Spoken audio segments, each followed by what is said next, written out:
pagsasabi na hindi mahalaga ang drug test sa aking kapasidad at abilidad na mamuno is tantamount to betrayal of public trust. Kaya hindi lang naman natin pwede sabihin, Marcos resign. Bakit ba kailangan resign? Dahil hindi mo pinapakita sa taong bayan na maayos kang mag-isip at kaya mo ang mamuno. Ano pa ang pwede nating gawin?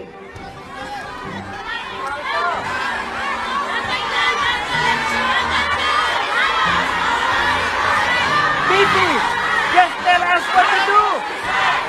We'll follow you. Marcos resign!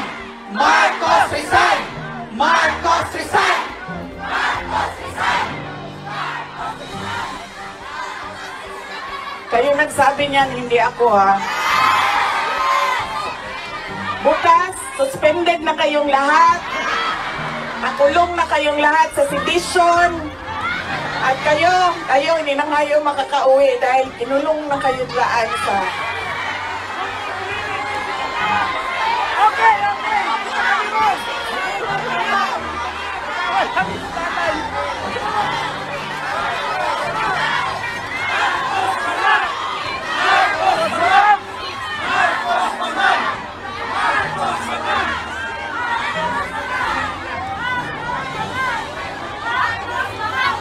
And that relates to transparency and accountability. Alam nyo kasi, ang pagiging Pangulo, dapat nasa tamang pag-iisip ka. Kapag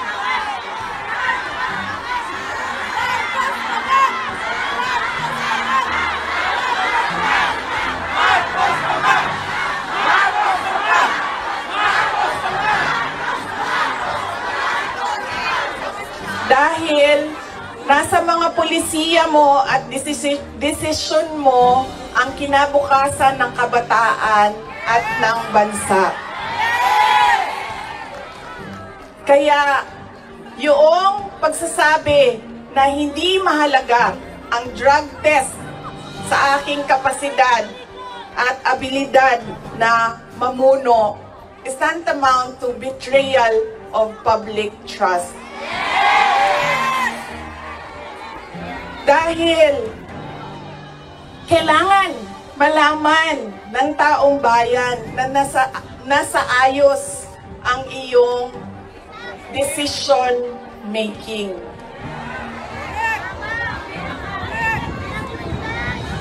Kaya hindi lang naman natin pwede sabihin, Marcos resign. Bakit ba kailangan resign?